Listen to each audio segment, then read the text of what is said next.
सियावर रामचंद्र की जय। महाराज जी दंडवत। महाराज जी, आज आपको फिर कष्ट देने के लिए दास आ गया है और प्रार्थना वही पूर्ववत रहेगी कि गुरुदेव भगवान का चरित्र आंखों देखा जो आपके जीवन में गुजरा है, हम अभागियों को भी प्रस्तुत कराएं।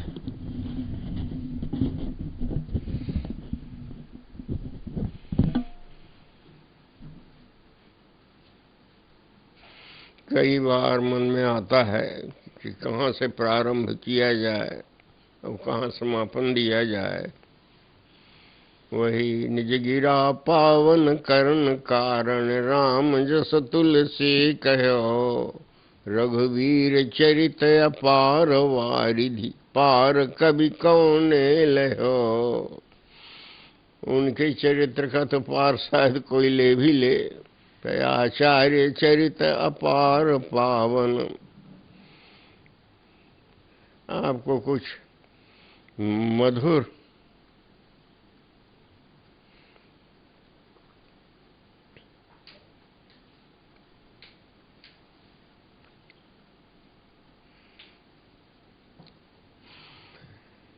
सरकार अब खजूरी ताल में अध्यापन करने लगे।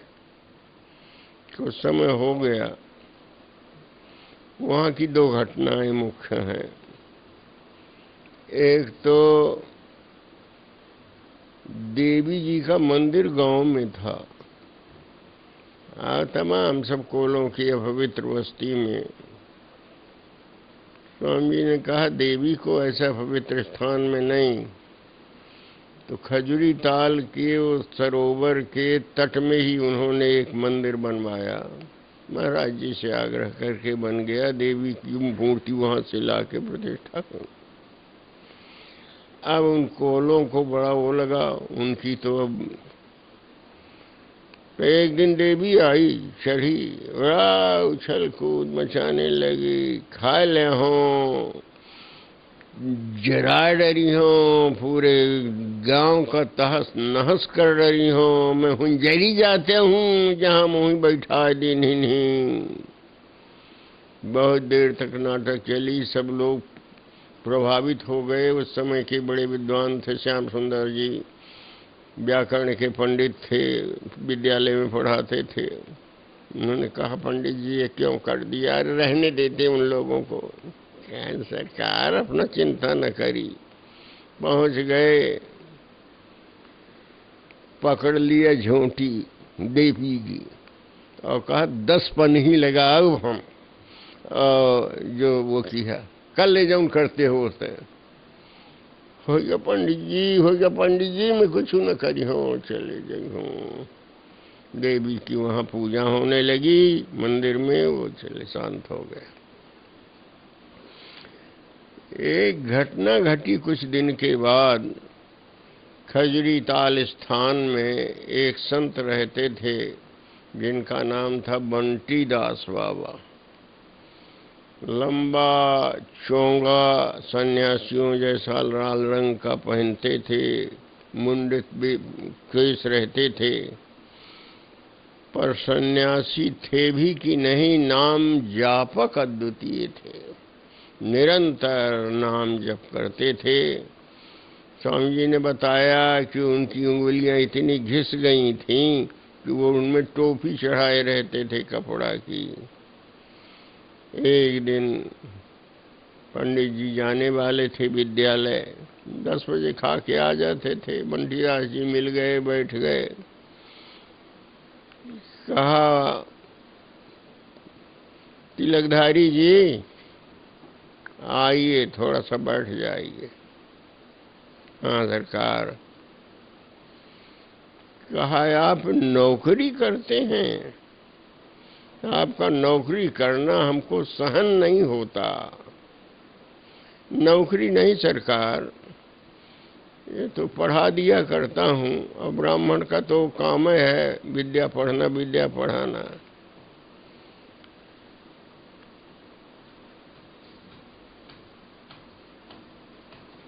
विद्या पढ़ाने का कुछ पैसा भी लेते हो?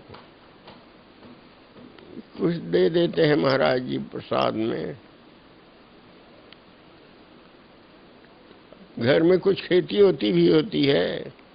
हाँ, माता जी कुछ कर लिया करते हैं। एक है मनोहर, वो सब करवा दिया करता है। मनोहर चमार सब करता रहता है। खेती से भी कुछ होता है सरकार की। तो दो में से एक काम तुम करो, या तो नौकरी छोड़ दो या कि खेती छोड़ दो। समैया के लिए सरकार वो सब कर लेता, कुछ खेती से हो जाता था, कुछ ये पैसा आ जाता था। समैया तुम करते हो, गृहस्थी तुम चलाते हो, सीधे रह गए। देखो तिलकधारी जी, तुम्हारा नौकरी करना हमको सहन नहीं होता। तुम नौकरी करने के लिए नहीं आए हो। बात जम गई। उसी दिन उन्होंने इस्तीफा लिखा, विद्यालय में दे दिया। नौकरी का श्री गणेश और अंत इस प्रकार से एक साथ हो गया। अब पंडित जी आया करते थे शाम सवेरे दर्शन के लिए ठाकुर जी का। कल जो घटना सुनाई थी ठाकुर जी के श्वास प्रश्वास की, वो नौकरी छूटने के बाद की है। अब पंडित जी रहने लगे केवल खेती के ही बल पर। समैया चलने लगी। समैया भी माता जी के तो बड़े फुसला के शुरू किया उन्होंने। कार्तिक महीने में माता जी तुलसी की पूजा की बड़ी महिमा लिखी है। हमने तो पढ़ा कि जिनके बेटी नहीं होती वो तुलसी जी को अपनी बेटी मान के और विवाह करते हैं।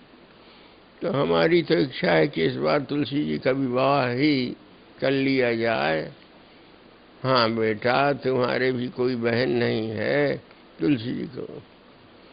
माता जी, अच्छा पत्नी तो आ गई थी, बड़ी अनुकूल थी। कहा किसी को तो बेटी मिल गई, किसी को बहन मिल गई। तो जब दोनों को मिल गई तो मुझे भी ननंद मिल गई।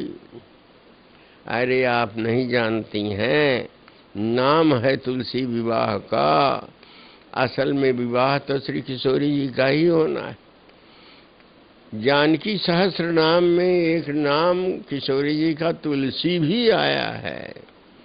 तो तुलसी भी उनका एक नाम है, उनका विवाह माने उनका। इस प्रकार से वो विवाह चलता गया। संतों का आकर्षण बढ़ता गया। संतों के प्रति बड़ी निष्ठा थी। कोई भी एड़ा टेढ़ा भेषधारी संत आ जाए उसकी वो पूजा करते थे। एक बारी जात का संत था, भेष बनाए हुए आ गया। यहाँ बढ़िया सम्मान होता है, विदाई मिलती है, आके आए। स्वामी जी जब 10 बजे अपने नियम से मुक्त हुए, कहा एक संत आए हैं, जल लेकर के, चंदन लेके, फूल लेके गए और उन्होंने उसका चरणामृत लिया, फूल तुलसी चढ़ाया। संतों ने देखा, आग बबूला हो गए। वो जानते थे कि ये बारी है।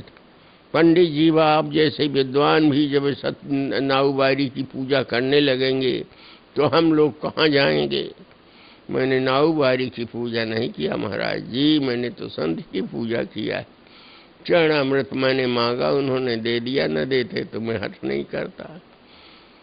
भीड़ पड़े साधु, क्यों जी तुम पंडित जी को चरणामृत देने लायक हो? 50 सुनाया। साधुओं ने जहाँ अखाड़ा द्वारा सब पूछा, उठ गया, कितनी देर आसन उठाया और भाग गया, चला गया। समैया चलती रही। उस समय के प्रसिद्ध संतों में थे कमला शरण जी, बिमला शरण जी, राम रसिक शरण जी, मोटे बाबा रामानी दास जी महाराज, झंझुना बाबा, नचैया बाबा। ऐसे संत अब धीरे धीरे आने लगे थे। समैया में उनको रस मिलने लगा था। अब कैसे के चले समैया। इसी बीच में एक घटना घटी। राम जी के भोग के लिए झिन्ना गांव से बरइयों का गांव था। एक बरई आया करता था साइकिल में पान रख कर के गाँव में फेरी लगाता था। उससे जब समैया का समय होता था तो पान खरीद करके स्वामी जी रख लिया करते थे, और उसमें से बंगला पान जो है अच्छे क्वालिटी का वो स्वरूपों के लिए खरीदते थे। कुछ ककेर भी खरीद लेते। ककेर माने साधारण क्वालिटी का। उत्सव चल रहा था, धनुष यज्ञ का दिन था। कुछ लोग धनुष यज्ञ के राजाओं का पाठ करने के लिए आसपास के गांव से भी आ जाया करते थे मंडली में, जिन्होंने कभी काम किया था वो। और वहाँ पर वो पान, छरौता, चूना, सुपारी सब कुछ रखा रहता था पर्ची में। वो लोग जो ही जाए सोई फोड़े और बंगले पान लगा में और खाए लें। दूसरे दिन पंडित जी की नज़र पड़ी, बंगला एक उठ नहीं, ककेर बचे, सरकार को क्या अर्पित किया जाएगा? आज विवाह कल राम कलेबा। चलने लगे। इतना भी नहीं सोचते लोग कि ठाकुर जी के सेवा के लिए है, अब हम क्या करें, कैसा करें। इतने तेज से स्वर वो फूटा कि लीला स्वरूप में जो राम जी थे उन्होंने सुन लिया। क्या बात है पंडित जी? अरे सरकार, पान रखा था, सब लोगों ने खा लिया, अब हम क्या करें, कहाँ से? हाँ, गांव गमैन है, यहाँ पास में तो मिला। आप घबराइए नहीं, पान आ जाएगा। कहाँ से आ जाएगा सरकार? यहाँ पास में कुछ नहीं। वो बड़ाई जो देता था पान वो मर गया है इस साल, तो अब हमको पहले से व्यवस्था करनी पड़ेगी। वो पहुँचा जाता था। हो जाएगा। ये सब चर्चा चली। दूसरे दिन अब विवाह का समय था। सीताराम शरण नाम के एक तमोली थे बरई, उनका बहुत समाज है वहाँ खजुहा महासाओं में, सबके बरेज हैं। उनके गांव बड़े संत सेमी थे। कोई संत जाते उस क्षेत्र में तो जरूर आग्रह करके रख लेते, उनका सम्मान करते।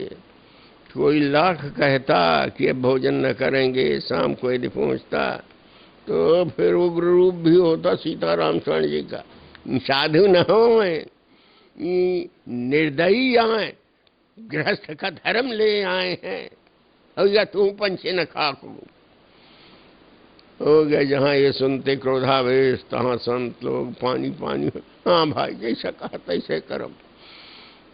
उन्हीं के घर में एक जानकी शरण नाम के संत समैया के बाद पहुंचा करते थे। सब संत सुखी विचरंत मही। उन्होंने समैया की बड़ी प्रशंसा किया और पंडित जी की भावना की भी बड़ी चर्चा किया कि बड़े भावुक संत हैं। भावुक संत के रूप में स्वामी जी की खूब जहाँ तहाँ अधिकारी जनों में प्रतिष्ठा हो चुकी थी। स्वामी जी ने एक घटना सुनाई। अमृति के एक पढ़ रहा ब्राह्मण था, वो भी मानसी सेवा किया करते थे। पंडित जी का सत्संग करने वो हफ्ता 15 दिन में आ जाया करते थे पौड़ी। तो गोविंदगढ़ से, गोविंदगढ़ का तालाब पार करके पहाड़ी रास्ते से चलते चलते ताला मरजादपुर होते हुए पूड़ी आते थे। सत्संग होता था घंटे 2 घंटे, फिर वो लौट जाते थे। एक बार वो आ रहे थे स्वामी जी के सत्संग के लिए, तो रास्ते में उनका मानसी सेवा का क्रम चलने लगा। फुलवारी में वो पहुंच रहे हैं, सुंदर फूल खिले हैं और शायद राम जी तोड़ रहे हो, एक ही वही तोड़ रहे हों। उनमें गुलाब के बहुत सुंदर सुंदर फूल हैं। उन फूलों को देखते हुए वाटिका का आनंद लेते हुए चले जा रहे हैं। आंखें मुदी हैं, रास्ता पार हो रहा है। एकाएक कुछ ठोकर लगी और उनकी आंखें खुल गईं। उन्होंने देखा कि सामने 2 बड़े बड़े गुलाब के फूल पड़े हैं सामने। यह क्या हुआ, कहाँ से आए? उनको तो लगा कि ऐसे फूल तो मैंने वहाँ देखे थे। दोनों को ले लिया, पंडित जी से चर्चा हुई यहाँ आके। कहा कोई आश्चर्य नहीं है, ध्यान का चित्र कभी कभी साकार हो उठता है। इसी क्रम में उन्होंने एक घटना सुनाई। बिहार में एक गौटिया था, कोल था, हलवाहा था भूमिहार ठाकुरों का, और वह उसके घर में एक दिन एक कोई संत आए। महाराज जी हमारे लिए भी कुछ बता दिया जाए सेवा, हम तो बहुत वो हैं, पतित हैं, नीच हैं, हमसे तुम कुछ न सोचो, मन ही मन में राम जी का ध्यान किया करो, उनको जगाया करो, जगा करके नहलाया करो, शरीर का प्रोक्षण करके कपड़े पहना दिया करो, फिर बढ़िया से बढ़िया पदार्थ जो तुमने खाया हो, सुना हो, देखा हो, वो बनाया करो। हल चलाते हैं महाराज जी? हाँ हाँ, हल चलता रहेगा और तुम्हारा ये सेवा चलती रहेगी। ऐसे किया करो, इसी में तुमको ठाकुर जी की कृपा मिल जाएगी। उपदेश भी उचित पात्र में ही ठहरता है। जहाँ उचित पात्र होता है, हम और संत लोग तमाम सब निरंतर उपदेश करते हैं, लेकिन किसी के जीवन में कोई परिवर्तन नहीं हो पाता। पात्रता के बिना पदार्थ की स्थिति नहीं होती। ऐसे वो किया करें, आँख मूंद जाया करें, सवेरे से लग जाया करें अपने ठाकुर की सेवा में। फिर जब तक शयन न करा दिया करे तब तक उसकी सेवा चलती रहे। और ठाकुर का क्रम ऐसा कि उनका खेत भी उसी बीच में जुट जाया करे। एक उनके मित्र थे भूमिहार के, उन्होंने कहा ये तुम्हारा जो भूमिहार, ये गौटिया है, खेत जोतने वाला, ये सोया करता है जब खेत चलाता है, और किसी दिन कुछ घटना घट जाएगी तो तुम जिम्मेदार होगे। ऐसा कैसे हो सकता है यार? खेत तो हमारा जोतता है, ठीक जोतता है, बैल तुम्हारे ट्रेंड हैं वो मुड़ जाते हैं, पर ये बिल्कुल सोता है, हमने अपनी आंखों से देखा। चलो आज चलते हैं। और लेके गए, धीरे धीरे गए। सचमुच आंखें बंद थीं, खेत जित रहा था, उसके पास पहुंच गए। सचमुच ये सो रहा है। एक चांटा लगा दिया उसको, जोतने वाले को। भल भल करते हुए कढ़ी और पकौड़ी उसके मुख से गरम गरम गिरने लगी। कुछ छींटे पड़े तो गरम पकौड़ी है कैसे? सवेरे तो खा के आया नहीं, कहाँ से आ गई? एक समस्या बन गई, उनको लिए चिंतन का विषय बन गया। पर वो तो जानता है, असल में उसने कढ़ी तैयार करके पकौड़ी वाली और ठंडी होने के लिए रखा था। ठाकुर को नहीं भोग लग सकी और कड़वा की, और उसी बीच में लुढ़क गई। ध्यान की वह कढ़ी और पकौड़ी उस अनपढ़ के द्वारा की गई मानसी सेवा के द्वारा प्रकट हो गई। उसने उसी दिन नौकरी छोड़ दिया, खेती करना। हनुमान जी का एक मंदिर था, उधर रात व्यतीत किया। एक कमरिया लिए था, उसी को लेके वृंदावन चला आया। कभी अयोध्या, कभी वृंदावन रहता। कमरिया बाबा करके उसकी ख्याति हुई। अब वो पंडित जी आए थे, उनसे उन्होंने एक कथा सुनाई। कभी कभी ध्यान का सत्य प्रत्यक्ष हो जाता है। वो ये फूल सामान्य नहीं है, ये ध्यान के प्रत्यक्ष हैं, दिव्य वाटिका के पुष्प हैं। एक पंडित जी को दिया और एक खुद ले गया। इस प्रकार से वह फूल हुए।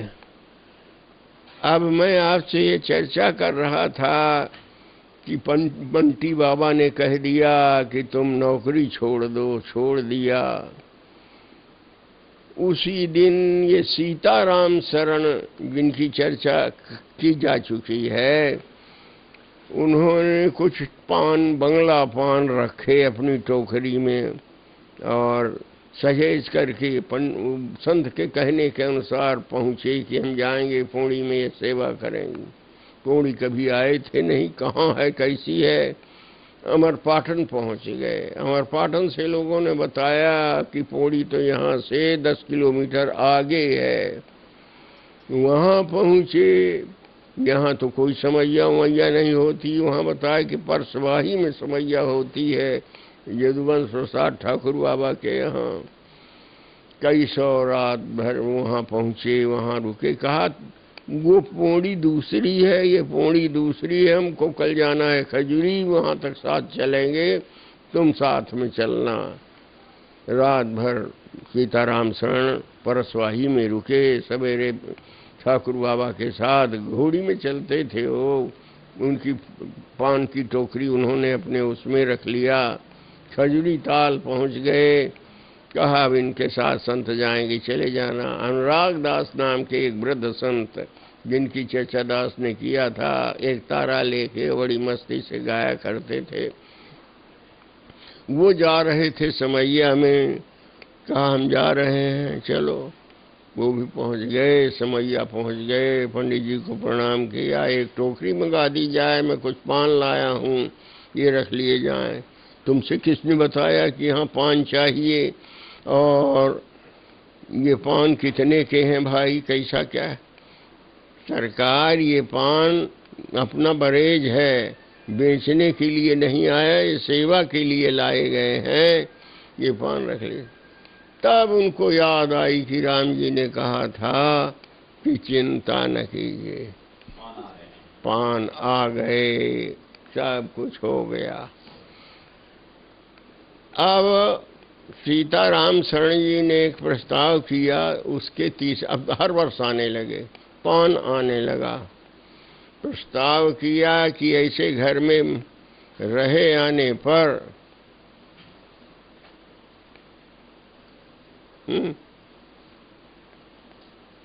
तो काम बनेगा नहीं। अब कहीं बाहर निकलिए और कुछ कथा प्रवचन हो, आप विद्वान हैं, कहाँ चले जाएं बिना बुलाए? मान धनी विद्वानों का मान। तो ये आप न सोचिए, बस आप तैयारी कर लीजिए, माघ में चलना है, हम आ जाएंगे। सीताराम शरण वादा करके चले गए, घर ठीक समय पर आ गए। पंडित जी तैयार हुए, लेके जबलपुर पहुँचे। पुलिस लाइन में उनका कोई परिचित था सीताराम शरण का। उन्होंने कहा सरकार की कथा होगी। एक मंदिर था पुलिस लाइन में, वाल्मीकि रामायण की कथा हुई। बड़े प्रभावित हुए सब सिपाही लोग। सबने थोड़ा थोड़ा कुछ रुपया 4 से 10 रुपया कहला गई चढ़ोतरी। उन दिनों के 4 से 10 रुपया भी बहुत। पर वहाँ एक घटना घट गई। सरकार ने जब दूसरे दिन अपनी भगवत गीता की पुस्तक पाठ करने के लिए खोली, तो उसमें 10 रुपए का नोट दबा हुआ मिला। इसमें हमने तो रखा नहीं, और रखा होता तो इधर रोज पाठ करने के लिए निकालते हैं तो दिखाई पड़ता। तब पता चला कि किसी और की ओर से ये चढ़ोतरी हुई है। 10 रुपए ये और 10 रुपए वो, कुल मिला के काम हो गया। ये हुई जबलपुर की प्रथम यात्रा। यात्रा संपन्न हो गई। दूसरे दिन मंडला क्षेत्र की यात्रा हुई। वहाँ की भी विशिष्ट घटनाएं हैं, उनको हम कल कहेंगे। जय जय श्यामा, जय जय श्याम, जय जय सीता, जय जय राम। धान की जय हो, जय हो। श्री श्री भैया जी की जय हो। अभी हम श्री भैया जी के श्री मुखारविंद से अपने गुरुदेव के संबंध में सुन रहे थे। इसी प्रकार आगे सुनते रहेंगे। धन्यवाद।